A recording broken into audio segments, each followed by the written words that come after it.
from the day she defeated him in archery, and once again, the story returns to that moment.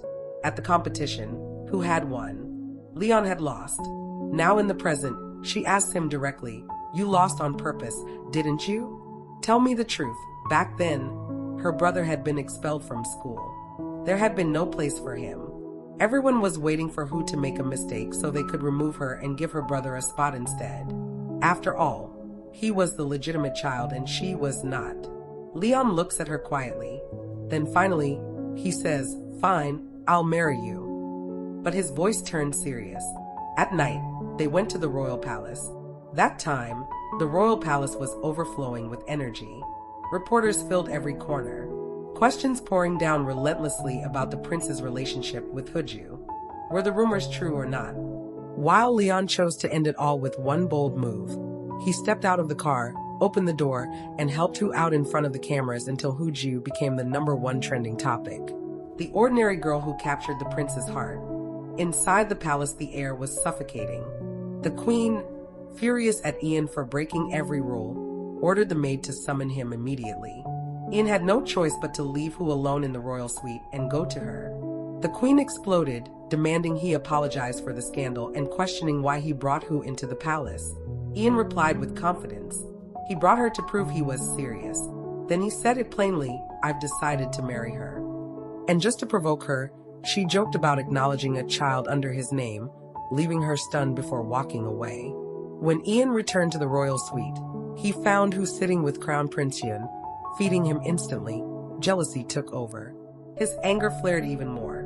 When Yun mentioned he couldn't sleep, and Hu insisted he eat, Ian immediately ordered the maid to take Yun back to his room, clearly alarmed. If anything happened to the crown prince, it would be a disaster, and the queen would never let it go. Huju was shocked by his reaction. She asked calmly, "If something really happened, would you stand with me or with the queen?" Ian paused, then chose her. He told her they needed to act perfectly to make people believe they were deeply in love, madly devoted to each other. Later, Leon told the maid to bring clothes for Hu since she would sleep in his room. Huju casually asked for cotton because her skin was sensitive, shocking the maid, who suggested she sleep, but insisted they would share the same room to complete the act. As soon as the door closed, they argued over the blanket, their voices loud enough for the servants to completely misunderstand the situation. The next morning, Ian woke up late for the first time. Huju had already left for work, moving with confidence, still wearing yesterday's clothes, a deliberate move to show she had spent the night at the palace. At the palace, noble Rang sat with Crown Prince Yun, noticing his unease after dreaming of the late king. Rang remembered the king as weak and fearful, marrying the queen only to please his father. He reassured Yun he would always stand by him. Back at her office, Hu read comments calmly, handling both praise and criticism with ease.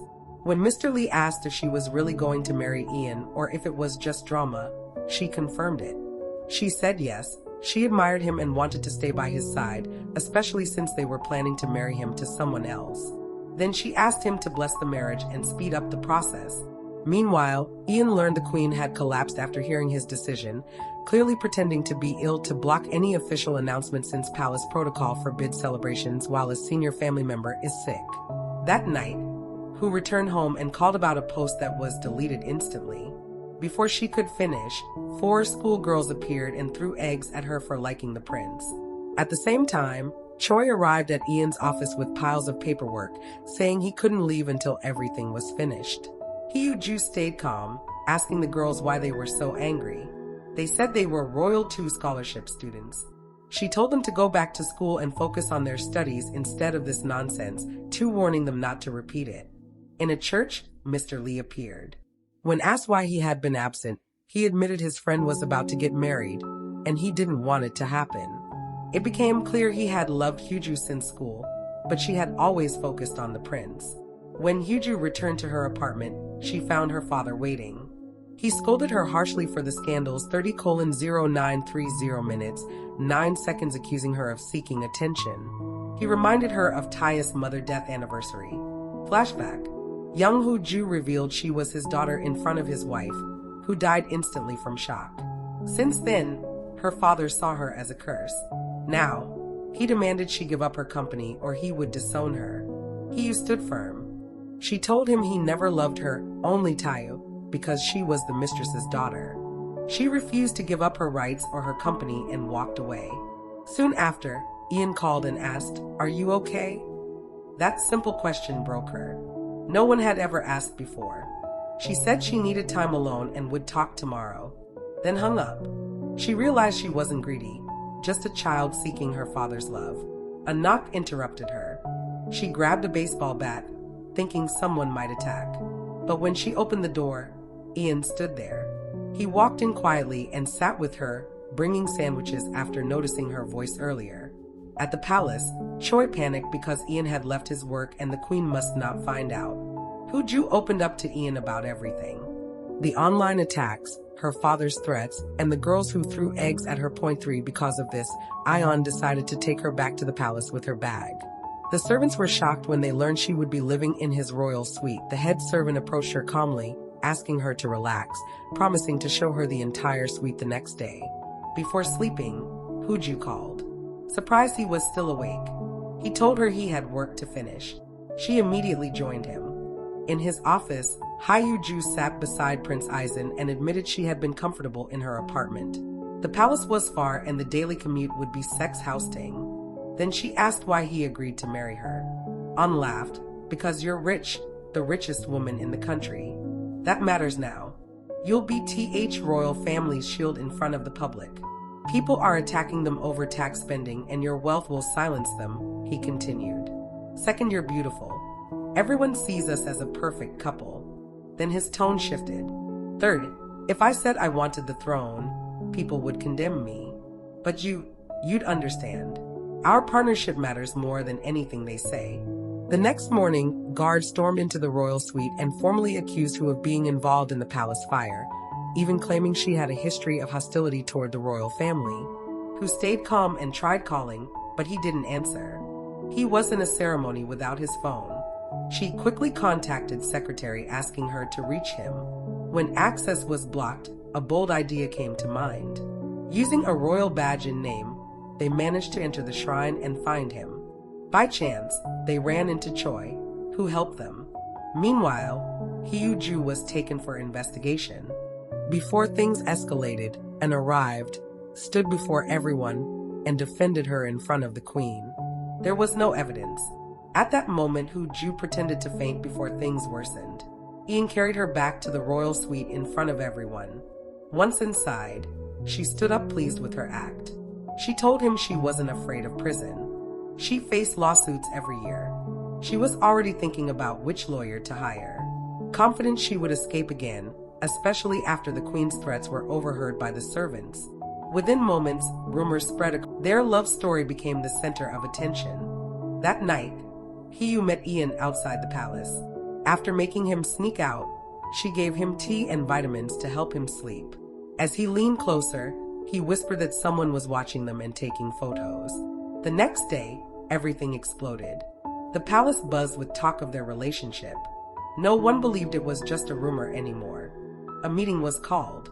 Rang told the prince he couldn't be with Huju. She was a commoner and worse, an illegitimate daughter. Palace protocol would never allow it, but the Prime Minister, Mr. Lee, approached it politically. He advised Ian to publicly confirm the relationship.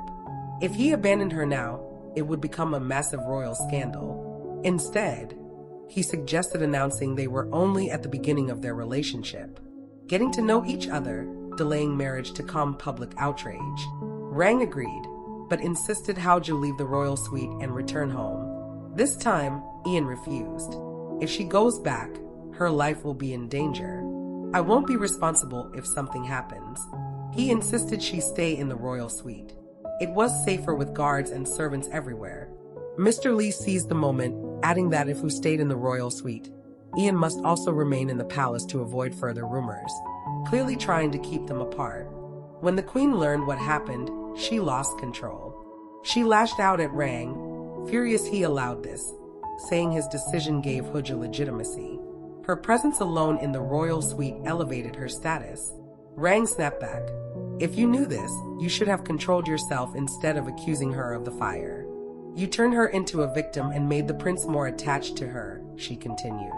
Because of you, public opinion has shifted. All criticism is now directed at you. You have no choice but to accept this. The news spreads everywhere. Headlines called Huju the Cinderella of the 21st century, a common girl who captured the prince's heart. Analysts argued the marriage was impossible. Palace standards were too strict, and the royal family would fight her until she left. Seeing the pressure on Huju, Ion went to her in the royal suite, trying to lighten the mood, but she wasn't bothered by the rumors. Instead, she suggested something bold: speed up the marriage and force everyone to accept it. Then she proposed they go out together. We see Kay carefully preparing Huju, fixing her hair in every detail. She had to look perfect beside the prince. She stepped out in an elegant dress, confident and radiant. But Ian laughed. He wasn't used to seeing her so formal. Hurt, Huju threw her bag to the ground and walked away. Minutes later, she returned in a completely different look. Casual clothes, a cap, like she was heading to a club. And this time, Ian was captivated. He loved it. He agreed to go out with her just like that. At the club, Hu was excited, rushing to get matching team outfits for them, but Cho stopped her, refusing, saying the prince couldn't wear uniforms or express political views, and that the royal family had no privacy. Ignoring him, she ran to the stands full of energy. There, Huju ran into her brother Tayu and his wife. They greeted the prince, but Huju's discomfort was obvious. She could barely look at them. Suddenly, her face lit up. Her smile widened as she saw Mr. Lee entering the field to throw the first pitch. Everyone talked about his love for baseball, how he once dreamed of becoming a player. Mr. Lee joined them in the stands. When the camera focused on them, the crowd erupted, the atmosphere growing even more intense. After the game, Mr. Lee made his move. He invited Hu to dinner, trying to pull her away from who wanted to go out with Mr. Lee, but the prince refused. He told her it made no sense for them to arrive together and leave separately. Then, in a bold move, he opened the car door for her in front of the reporters, making sure everyone captured the moment. At the restaurant, Huju ordered sushi, but noticed the prince wasn't eating. Mr. Lee explained that a royal family member wasn't allowed to eat raw food. It was against the rules. Huju felt frustrated. He couldn't eat street food, couldn't eat freely at restaurants. His life was full of restrictions. Mr. Lee seized the moment. He told her she shouldn't marry him. His life was nothing but rules and she would never feel free with him. But Huju ignored that and asked what else he wasn't allowed to do. Mr. Lee paused, then drifted into memory. We see the prince's childhood, harsh and suffocating. His father, the king, was strict and often beat him for the smallest reasons. He was deprived of simple joys, even forbidden from wearing or touching the color red because it belonged to the king. He couldn't walk ahead of his father, always forced to follow, obeying without question. Mr. Lee snapped out of it. Instead of showing weakness, the prince calmly told Huju to eat freely because once she married him, she wouldn't be able to. Later, the prince returned to the palace where the maid bombarded him with questions. Clearly upset, he broke the rules by going out with Huju. She decided to teach Huju royal etiquette from start to finish to protect the palace's image. The next day, Huju left for work and was treated like royalty by Kim and the servants to the point they were feeding her themselves. But as she stepped outside, the maid was already waiting. Before she could react, the prince called, who quickly got into her car and left. He told her she might be able to escape the maid for now, but she had to meet her eventually to learn proper royal conduct. Meanwhile, Tayu bought new shoes for his wife. She whispered to him, suggesting they treat Huju kindly for now.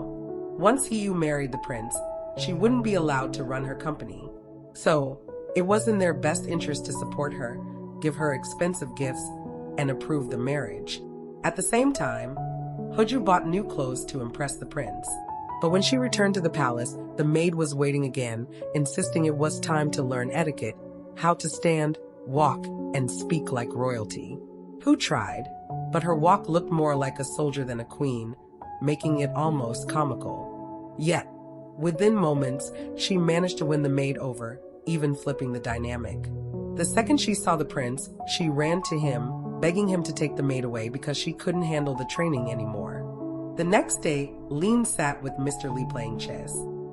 After Lee told him the rituals were over and it was time to begin the next phase.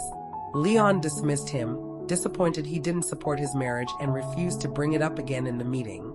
It became clear Mr. Lee was acting in his own interest.